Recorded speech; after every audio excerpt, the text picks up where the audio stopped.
All right, everybody. Welcome back to episode 7 of the Marketplace Mavericks, where three over the hill guys talk about their I've Journey. lost for words today. I just had one of Their those days. journey, John, their Is it our journey, journey? I man. don't know what it is today. You guys are getting me on a weekday today. Yeah, we're talking about our journey on wholesale and Wholesale and what else? and online arbitrage There we go. and RA and everything that has All to do with Amazon. everything in between. Yeah. A to So Z. to Z. So last week you guys got to hear from Omar. And Omar was great. In fact, I think Omar could have taken over this podcast and he was like a professional. Yeah, the dude is absolutely phenomenal on the microphone, and like he's very eloquent in his in speaking, and he's able to connect us to some of what he's doing, and I think he's a huge asset if you're wanting to grow your business. I highly recommend, man, if you've not connected with him, try to connect with him. That dude is out there and he wants to connect. Yeah, he is definitely a community guy, right? He loves networking. He loves reaching out to folks and just sort of like, letting everybody in on the secret of Amazon. And With him, he's there just is been a no joy to listen secrets, to. right? I mean, he wants to help you and tell you whatever he knows. Zero Mhm. secrets with that guy, which I No. think I think it's one of those things that we've figured out in this journey is that people legitimately want to help you. And in order to get help, you just have to ask. Yeah. I mean, he touched on like a lot of good points and and once you start doing Amazon for a little while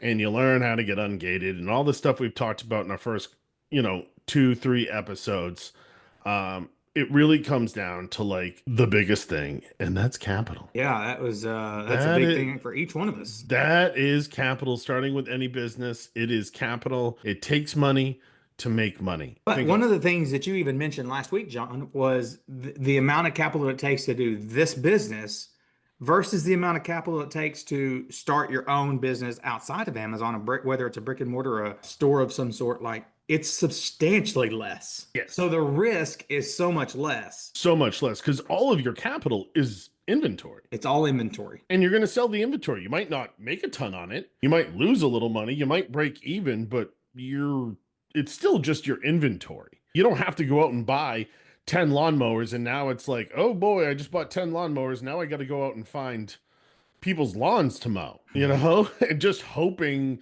that you have the business for it. The business is there. All you need to do is find the inventory. And that's really where we want to kind of give a real honest Synopsis. synopsis of how to work your capital, because everybody's own personal capital and what they have is kind of like their own story. And we're going to have a guy on next week who really is an expert when it comes to using credit cards, how to use credit cards, how to float money, how to get your money back. And he is going to teach the three of us a whole bunch at the same Yeah. time as teaching everybody else, because he is like an encyclopedia for it. Mhm. But I think as far as us, all three of us are kind of in different situations with capital. I know that credit cards is the number one type of capital to use. You can use your cash back, 0% financing. You can play with your due dates. You can, you need to make sure that you pay that statement balance off in order to, avoid interest charges in a perfect world. And chances are you're not going to have all your money back by the time that credit card is ready, Right. by the time it's due. And you need to pay it off so you can keep on putting more stuff on it. And that is one of my challenges because I'm in the process of moving into wholesale. So right now I'm really trying to get accounts, but those accounts I need to pay up front. So I'm putting it on credit card, and then when that credit card is due, I pay off the balance. Now, I have capital to back that up personally, but that capital is also coming from credit lines. Now, those are a little bit more, I have much longer to pay those off, but it's still a game. It's a constant game. And some of these larger sellers, I mean, they're using 5, 6, 7 different credit cards. And even if they have the capital, they're still using the credit cards for the points and everything like that. So I know you two guys have been also using the credit cards. And just now that we've been in it for a couple of months, for several months now, you're starting to really see like, oh, like I need, if I want to go into wholesale, if I want to do this, I need to start doing some planning. Pete, where are you at with all yours? Let's talk, Pete, let's hear where you're at with your like your capital. How's that working for you? And then I'll take off a little bit as well. Yeah, sure. With my journey, really, I have actually quite a bit of capital. It's just a matter of finding time to be able to source and buy enough product to be able to send to Amazon. That's really where my issue is. So, and the capital really is in credit cards. I don't have lines of credit or anything. I'm just, I work 9 to 5, so that takes up a lot of my time. But as far as, capital goes, I kind of wanted to use the analogy of capital being the gas to the whole Amazon experience, being able to buy product. If you don't have money to buy these products, you're probably not going to go as fast as you'd like to. So that's the key. And to be able to fan those flames, you'll need to be networking. You'll need community to be able to, help you find those products or just really connect with others that are doing the same thing you're doing, and just sort of help you along with that part of the journey. But again, with capital, a lot of credit cards, I have just sort of lined up, just waiting for the time that I need to be able to do the sourcing. And quite frankly, if I'm being completely honest, which is what we're doing here. Let's just be honest, which is what we're doing. My Amazon experience over the last couple of weeks, I haven't really devoted a lot of time to it. And so I'm really seeing that impact in my sales. I'm down about, what did I say, about 17% month over month from the previous month, because I just really haven't had the time to really devote to using the capital that I do have to buy things, because I don't have time to do the sourcing. So there is a fine balance. Capital is key, but then again, you also have to have time to be able to do the sourcing, and that's kind of where I'm struggling. Well, that's a little bit opposite of me. I mean, I'm in the 9 to 5 grind just like you, Pete, and I do a lot of RA, so it's easier for me just to walk in the store and try to do some things on an evening or something, and so that's kind of where I'm spending my time a little bit. But I haven't been there a lot. I've been in the middle of a move personally, and getting ready to move my mother-in-law and taking care of some house repairs and all those things. And then we're all moving again to Missouri. And so it's just been a big deal for me. So yeah, you're 17%. Mine is probably more like 50 to 60%. But that's because, again, I just haven't had the time to devote. I was in the middle of, finalizing the close and move and sale of the home and, other things like that. And so, speaking to the capital situation, I was essentially just kind of maxed out on the card, and I needed to sell that. And, some product moves faster than others. And so,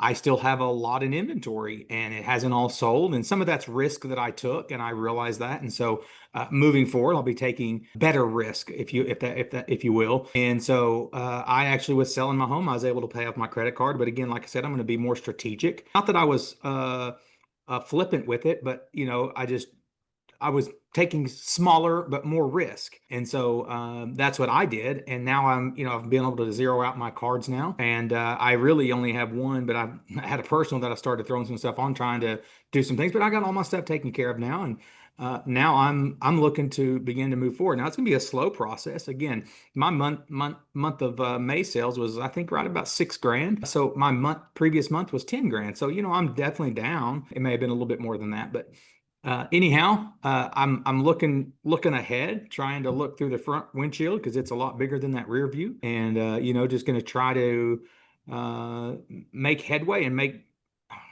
for lack of a better word, better choices, and try to better product, better finds, all those things, and hopefully get this ship on some good solid water here and start sailing. And long term, I want to be like John. Sorry, that sounded a little. Do you like to hear that, John? You haven't lost any money. It's not like you're paying your credit cards off with what a profit from your house. It's not because you've lost money. No, it just hasn't come back yet. It has not come back. It's taking a while. You sell on Amazon, it's 60 to 90 days, and that's if something is moving 30 Right. to 45 days. Right. And that was, again, that was one of the deals I tried and I took some risk on where I didn't see a ton of movement, but huge profit. And it didn't cost me much, but I did a lot of those where it didn't cost me a lot. And some of the stuff has moved where it didn't show much movement. And then there's Mhm. other things that just haven't. And so, yeah, the money is still there. I just haven't received it yet or it hasn't sold yet. And so, yeah, I mean, I'm not disappointed. It's all learning curves here. And so Mhm. that I'm just taking this all as learning curves and steps in the right direction. And you got to figure out what works best for you. So I'm curious, Blake, since you've sort of taken a lull in your selling or in your revenue, do you expect like over the next couple of months to have to start to like really get to it and try to source as much as you can to start building those numbers back up and start Yeah, seeing higher returns? yeah, as much as I can. Again, I'm still in the middle of this relocate. Mine was Mhm. I relocated myself, and I got to relocate my mother-in-law, and she may move in Mhm. with me temporarily here while we try to find a house and whatnot in Missouri where we're going to all end up. So, it's probably going to be a little bit slower. Maybe I can do Mhm. it faster. I really don't Life. know. It's basically it's life. Life. Here we It are, happens. 44 years old, and you got life changes, and so you're making the best with what you got, and that's what I'm trying to do. Yeah, yeah. I mean, Okay. it is like I was The flat. words of John, it's a grind. Yeah, today was a grind, all right. I mean, I was flat last month. Now I'm making the switch from OA to wholesale. I am trying to still do some sourcing with OA. I'm about to just say, screw it, Yeah. and just go full wholesale. Um, because whether I do 10% less or 10% more, it really doesn't matter. My goal from the beginning is wholesale, and that's what I'm pushing. And I am, unlike you guys, this is my job. So, I have the capital to do it, but I need to do it and I need to do it like now. So I have been full steam ahead in wholesale where you can still use the credit cards just as much. Eventually, I'm going to be able to do some net 30 with accounts, but you're not going to be able to open those right away. And usually, with the wholesale, you are able to judge a little bit better because there's less sellers on the products, a little bit better of how fast you can sell it, or that's the idea. I can't tell you Okay. for sure because I actually haven't done it yet. Figuring it out. Yeah, and I will say today was in I've been doing this since mid-January. Today was without a doubt my most frustrating day in uh selling on Amazon. I However, however, John, it's because of Excel. It's not I because of mean, some Amazon. people, some people like me, I mean, I could have maybe done it a little faster than John. Maybe Pete could have done it faster than me too. I think Uh, anybody I'm on hour 12 today. I think but I, anybody could have done it as But fast, hey, but this is a good lesson for all of us, though. The way John got his resolve through all of this, and it's a resolve for almost every single one of us in every situation we have on three, it is Chat GPT. You're yeah, not using it, you're missing yeah, out. yeah. I'm trying to scan large price lists and they go it's an absolute nightmare. And finally, I was on tech support and Zoom calls and this and that all day long because I'm having the opportunity where, like, okay, I'm starting to open accounts. So that's exciting. Now, the difference with OA is as soon as you kind of get that, as soon as you find a product, boom, you just buy it. It's Yeah. done. So you have that like instant gratification. Like, Mhm. oh, hey, today I bought, $500 worth of stuff. And in wholesale, you have the ability to buy $25,000 worth of stuff possibly in a day. And now that I'm finally starting to open accounts,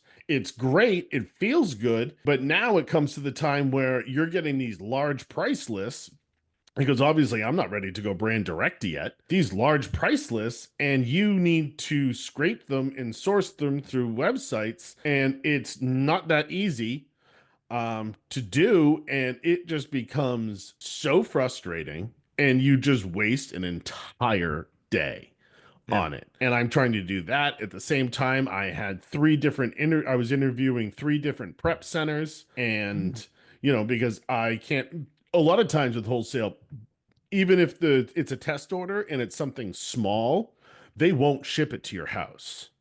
because you have a residential address. And it's better off to just start using that prep center and start to learn how to put orders in through the prep center. And I haven't even gotten to that. I finally chose a prep center today. So I guess I did do something today. And it is just, it's not like starting over, but it's not far from that. Like the frustration is just like today I had that thought a couple of different times of, what am I doing? It's going to work. Am I? But you're finding some steps along the way that you're like, okay, I am. Like, I mean, right before you got on the call, you were able to get some resolve to what you were doing. Yeah, I was able to get some resolve, and it's coming along, but it is just, it's hard. It's hard. Like my now the easy part for me is the opposite. Now, like Pete, you have always said yourself as an introvert. You probably would not have had the issues I had today. Probably more than anything, it's because of his intelligence level. Well, yeah, he's smarter. Well, I chuckled a little bit. I chuckled a little bit because you're saying you're having problems with Excel, and I would consider myself an expert at Excel. So, Yeah. I don't think I would have that problem. It'd be more of a problem with interviewing or maybe reaching out to distributors and talking to them. That's my strong point. Right. Like, I'm good with that. I can get on the phone. I can call 20 different people. I could care less if they say no. It doesn't bother me to ask them. I can, similar to Blake, we can talk to anyone. And as soon as I find like some sort of common connection with somebody, I can turn on sales and just start to schmooze them. And next thing I know, I'm getting a price list. That part's easy for me. Then you got to figure out that price list. Yeah, and now I got to figure out the rest. And so what is like super frustrating to me and gives me anxiety. Now, Pete would have the same, when and if he gets into wholesale, he's going to have the same anxiety. It's just going to be the different direction. Because usually you don't have both. But you can figure both out. Like, I'm going to figure this Excel thing out. Yeah. And like, eventually Pete would figure out how just to take no and start to schmooze people, to the best of his abilities. And like, you're going to adapt. But when you're in it, it's just like, it's a lot. Like I'm sure Pete's going to make a list. He's going to get that wholesale list. And then he's just going to like stare at his phone. He's going to be like, I don't want to call another person. I don't want to call another person. That's easy. For me, it's like I get the list and I'm like, oh, I just wish I had like one or two VAs that were just like experts and did this all for me. But like, and I do have a part-time VA, but in my head, I'm like, I can't have him do this. I need to do it. You need to learn it. You need to know it. I need to at least be able to limp through it. Like I want a VA eventually that is much better than Excel with me. Sure. But I need to be able to limp through it myself. Well, I think the common ground, whether it's wholesale or OA, RA, whatever it is, and we started this whole podcast today with this, is it's a capital issue. You got to have capital, whether you're going to move with RA, OA, wholesale, whatever you're going to do, you got to have capital. And the good news for all of our listeners out there is, like we said, we haven't told them who we're having, but next week we're going to be able to address and help you out with some capital, some questions potentially that you may have. We'll be able to answer those. And tell us who we're going to have on here, John. We're going to have Tony. Tony, who's Tony? Tony Cruz. He's in our. I know who he is, but you got to tell everybody else who he is. He has been in our school group, I think, for a really long time, and this man makes these posts of his SOPs and his, systems of operations, and his attention to detail is just unbelievable. Not to mention, like, he's just like, he's a lot like Omar. He's like a super nice guy. Every time I've seen him on a Zoom call, he's got like this big smile on his face, and he loves to help people, and he likes to put out, I guess his strong point might be both ends. Because he can talk, and he gets into web scrape. He gets into the weeds of a lot of stuff. But I saw some of his presentations on capital with pertaining directly to credit cards, and it's really good. And it's going to benefit us just to listen to him, because I've listened to him before, and he's pretty good at simplifying it. Or if you really want to get into the weeds, you can go down rabbit holes with Tony. So next week we're gonna have him break it down, and some of the basic ways to use credit cards. And sometimes you got to take your head out, because obviously, using personally, none of us like to rack up credit card debt. But the way that we're using credit cards in this business, because I know in my previous business, I never wanted to rack up credit card debt. That was a bad thing. In this business, you you can't look at it as just straight credit card debt. You really got to look at your credit cards as a line of credit and a revolving debt, that even if you do have tons of capital, you still should be using the credit cards because they're beneficial. And that's what Tony's going to explain to us next week. And I think you guys are going to love it. For sure. Pete, what else you talk got about for us today as we close out, man? We all know it's a short day today, but you got anything else for us? Yeah, I've had a few one-on-ones with Tony, and I'm really excited about it too. He's you guys think that I'm technical, and he's going to take that to a whole new level, and I can't wait to kind of hear what he has to say. But yeah, next week is going to be a banger, and I hope that I can't wait to get on here again and have a chat with him. But yeah, that's all I got, man. Yeah, I just hope like next week I have a better day leading up to it, because I am just You can talk. Just all you gotta do, John, is call us, man. We will brighten your yeah, day. I am fried today. Last week too, bro. I don't. Get I the know, difference. I know, but we're gonna make it. We're gonna make We it. are gonna make it. We are We're gonna do make this. it. By next week, I'm gonna have some wholesale orders in, and I'm gonna know. I'm still not gonna know how to Excel, Manifest. but I'm just gonna keep on talking to ChatGPT. That's all right. He's there to help you. So yeah, guys, that's a wrap for this week. It was a quick one, and make sure you tune in next week. It is going to be a good one with the credit card guru Tony, and he is going to lay out how you can really start to use your capital. And don't forget, if you have questions, you can always email them in at marketplacemavericks@gmail.com, marketplacemavericks@gmail.com. Until next time, guys, we'll see you later.